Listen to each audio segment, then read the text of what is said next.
Today on Rock the Park, It's amazing how much life is right here in this tiny little pool. we're exploring one of America's largest estuaries. He just popped his head up and he went down. We're atop the waves. It's amazing. We've already seen like 4 bald eagles. Along the shorelines Can you feel it? Oh, I can feel I it. think you got a new buddy. and under the clear, cold water. There was so much life to experience even down there in the Kelp Forest. We're off to the San Juan Islands, Oh, wow. Check it out. That's enormous. and we're diving in right now. I'm Jack Stewart. This is the real deal. And I'm Colton Smith. These are mountains. We've been buddies for years, always in search of the next adventure. Dude, what was that? We share a passion for our national parks and other wild places around the world. Oh my God. Heading off the beaten path, pushing our limits, and experiencing nature's best-kept secrets. It's how we rock the park. We're aboard a ferry that's heading to San Juan Island, about 20 miles off the coast of Washington State. These waters are home to some of the biggest and oldest wildlife in the world, including orcas, also known as killer whales. So right now we're on the Salish Sea, and the Salish Sea contains the Puget Sound, the San Juan Islands, and even the waters off of Vancouver, British Columbia. This is an awesome place.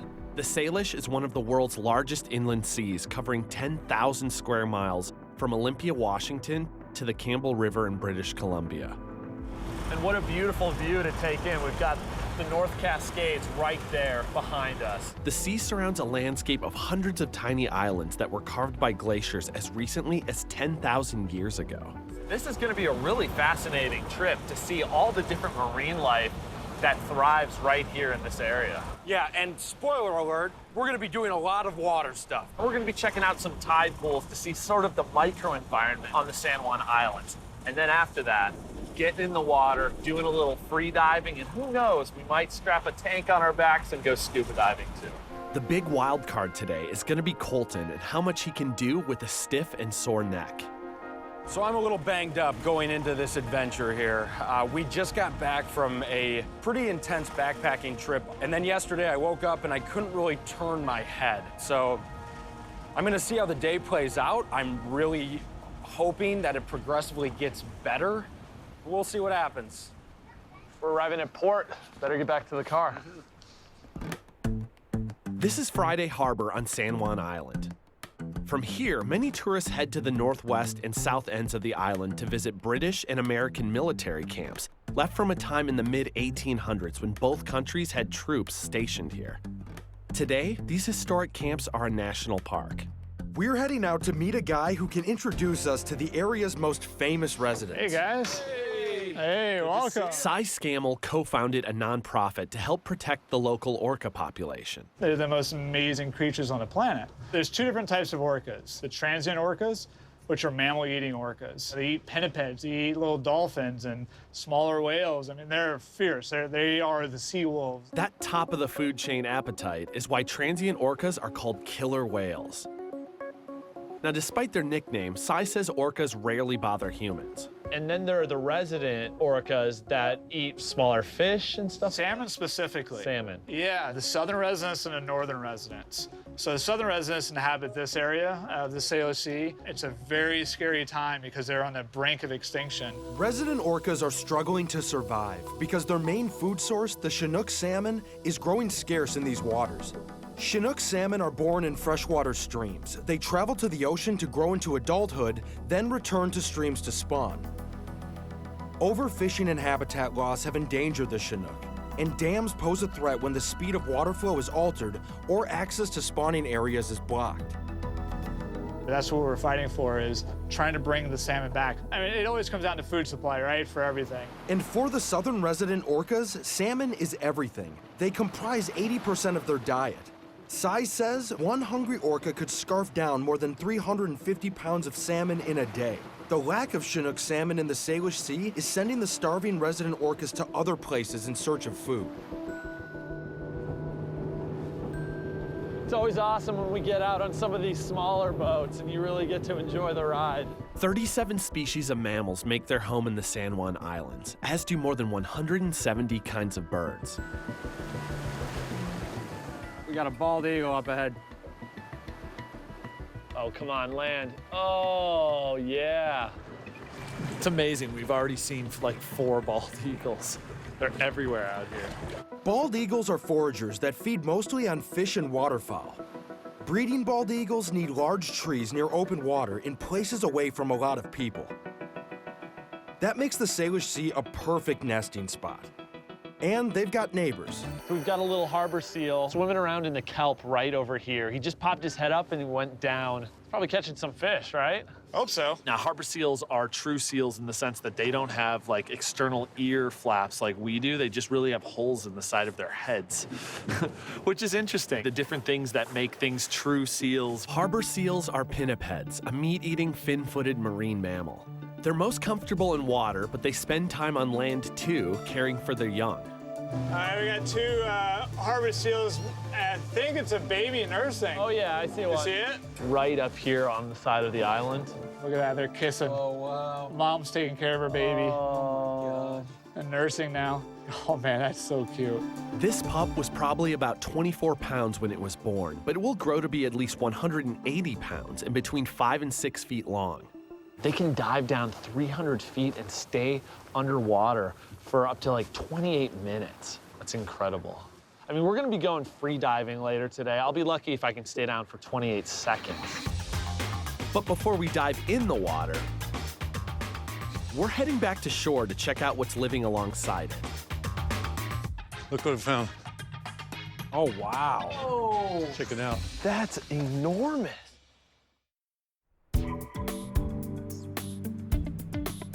We're on San Juan Island in Washington, heading to a state park that's one of the best places on Earth to view whales from land. Hey, Joe. How's it going? Hey, how are you? I'm doing great. Joe Gatos is from the local Sea Dock Society, a group that does research on marine creatures in the Salish Sea. While we're keeping our eyes peeled for whales, Joe's gonna show us some other unique sea life.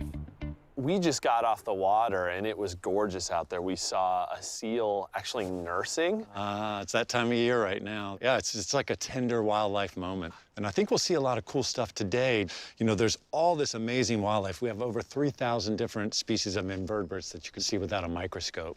When that tide really goes out, you can get a chance to be underwater without even getting wet. Okay, and to do this, you gotta be here at the right time. Right, and you can see we've got the high tide that happened about 3 o'clock this morning, and then right now we're just getting into the low tide. So as this swings down into the red, this is kind of the magic hour. And these organisms we're gonna see, it's crazy because they live underwater their whole life, but they're adapted to being able to live during the hottest time of the summer and the coldest time in the winter without any water there. So these are really hardy organisms. Most everything we're gonna see today is edible. And there's an old coast Salish saying, when the tide is out, the table is set.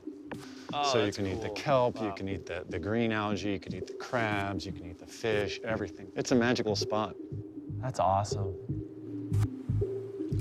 This is all edible. Snack? Snack. Little snack. Make some good chips out of these. It's really good. It's actually very good. This might be the best thing I've tried out in nature. Sprinkle it over your salad or your rice, and Yeah. yeah, it's Just great. salt. Well, Yeah. it's gonna just get better as we go farther down. So a lot of times you first get here and you're like, oh, there's nothing in here. And then if you take a second, all of a sudden you start to see little crabs crawling around. There's a little fish right over there. Wow, look at the colors too. They blend in so well. It's amazing how much life is right here in this tiny little pool. Just a few hours ago, the area we're exploring was under 12 feet of seawater. And the proof is in every tide pool and under nearly every rock. Check these out. Oh, wow. This is a little green urchin. These animals actually eat kelp underneath of them. They have these little tube feet, and then that's the mouth part there, right? Wow. Put it in your hand, and then you'll start to feel it almost stick down to you, and then you can even feel it glide across your hand sometimes. The sea urchin's circular mouth has 5 little but very tough teeth. It uses them to scrape algae off of surfaces and feed on kelp and other seaweeds. On the Pacific coast, an average green sea urchin's shell grows to around 2 inches. These guys look almost like they're just rock solid and that they don't move around at all. But when you really take a moment to focus in, you can see all of those different spines. Would you call them spines? Yeah, moving around. Oh, yeah. Can you feel it? Oh, I can feel it, yeah. And then look at this, it's a really cool find here. You see it sticking? Oh, I can see, yeah. This is a little 6-armed sea star.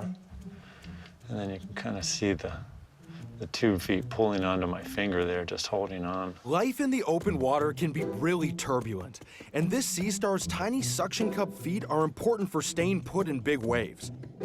Although they lack eyes, sea stars have something called eye spots, which are simple lenses at the tips of their arms used to detect light. He's trying to grab onto my palm like it's a rock. Well, I think you got a new buddy. Got him for life. We're in this together, my friend. When you're walking through here, not only are you making sure that you don't slip, but I'm watching so that I don't just crush all the living things that are out here, because they are everywhere. Look what I found. Oh, wow. Oh, Check it out. that's enormous. Yeah, it's Oh a my mottled star. gosh. And remember, the last one had 6 arms. This one, 1, 2, 3, 4, 5. Look, also, you can see those tube feet just grabbing on, Oh, yeah, it's sticking to you right there. and you can appreciate how big they are. Sea stars can have 10, 20, even 40 arms. And if you think that's crazy, these creatures can actually extend their stomachs into the shell of the creature they want to eat. And they can actually move it into a mussel and digest it inside of the shell of the mussel, and then bring everything back in there. That's incredible. Put your hand down like that, and you can just let it rest on your hand for a second. Feel how hard it is.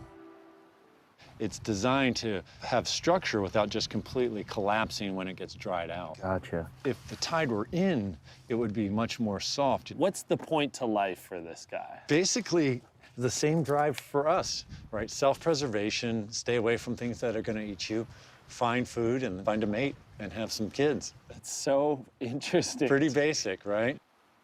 We haven't been here long, and the tide is already rising around us. So it's time to gear up for freediving Water's definitely cold. Wow.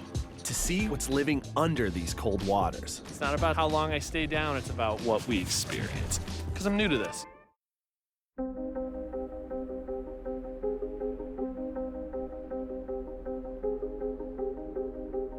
We're on San Juan Island, about 20 miles off the coast of Washington State, getting ready to see what lives below the surface of the Salish Sea. This is gonna be pretty awesome. Still feeling pretty awful? Oh, yeah. Colton started this trip with a sore neck from our last adventure, and he's still hurting. It's decision time on diving. Ain't gonna happen. I kind of figured. I'm bummed you won't be able to join, but hey, there's worse places to hang out, you know? Precisely. We're catching back up with our new friend Cy and meeting his wife, Snow McCormick. Both of them are avid free divers, and they know these waters well. This is a magical spot. We've had the experience where we were on the inside of the kelp, and the southern resident orcas, they were on the outside of the kelp. What else should I be on the lookout for when I'm out here in this kelp forest? Sardines? Yeah. Sardines we'll see, and hear. They make this shimmery sound, and they dance around you. Okay, sweet.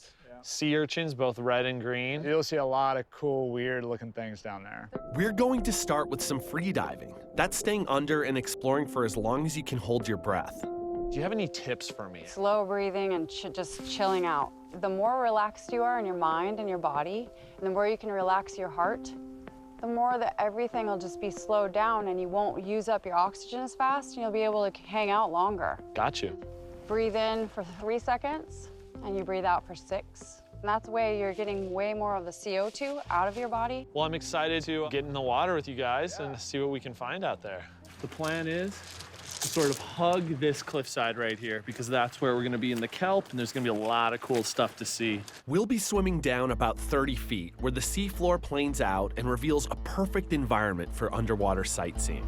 It's not about how long I stay down, it's about what we experience, and that's a motto I'm gonna keep in my head, because I'm new to this. Water's definitely cold. Wow.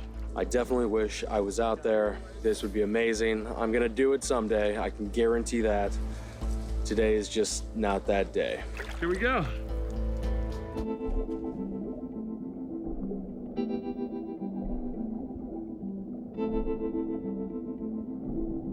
The water temperature is in the upper 40s. Normally that wouldn't be an issue, but it is when you need to relax so you can hold your breath longer.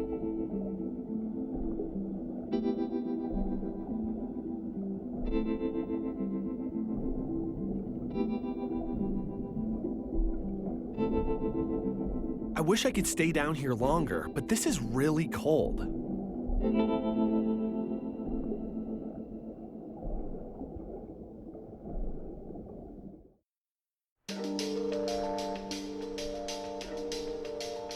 I'm freediving just off of San Juan Island in Washington State, but the freezing cold water is messing with my ability to hold my breath long enough to get a good look at anything. So we're going to plan B. I just think I'm thrown off having the water so cold. I'm just a little tense. Not the best for free diving. So I'm gonna pop on my scuba tank here. Since you're not gonna be able to join me, Colton, Tony, our camera operator, is gonna be my backup safety diver. Hopefully we'll see some cool stuff. When I can get to the bottom without worrying about holding my breath, I can really take it all in. Looking up, the Kelp Forest seems to go on forever.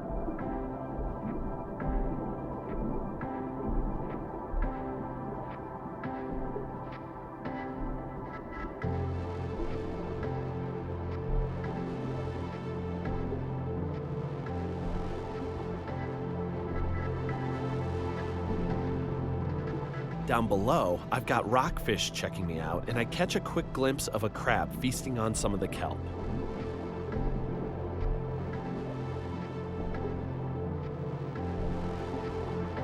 There are a bunch of the green urchins that we saw in the tide pools, bigger red ones too, and more sea stars.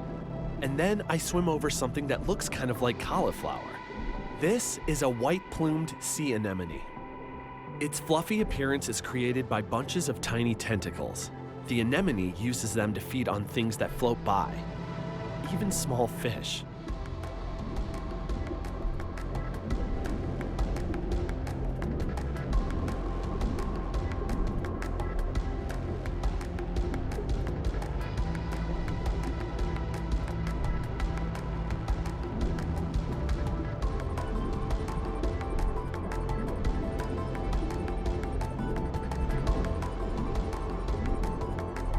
This place is awesome, but it's still really cold, so I'm heading back to the surface to catch up with Colton. I have to say this, I was not prepared for how cold the water is here. I was so tensed up because of how cold I was that really was difficult for me. The look on your face told me everything I needed to know. I mean, that water was 47 degrees. But once we were under the surface, there was so much life to experience. That kelp is a whole nother ecosystem where you've got all these different creatures. We saw crabs, we saw all these different fish, saw this amazing anemone down there. It was just so beautiful, just this bright white creature that looked almost alien. Diving is such an amazing way to experience these oceans because you really feel a part of it, to the point where you want to do something to protect it.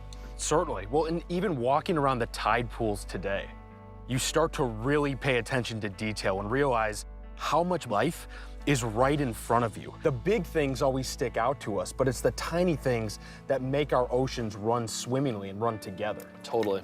Well, what do you say we hop on that ferry and get on to the next park? We better, or else we're gonna be staying here a lot longer than we anticipated. This Salish Sea island is only about a 20-mile ferry ride from the mainland, but the trip takes you to what feels like another world. And remember, hey, if we can do it, so can you. So the next chance you get, go out and rock the park.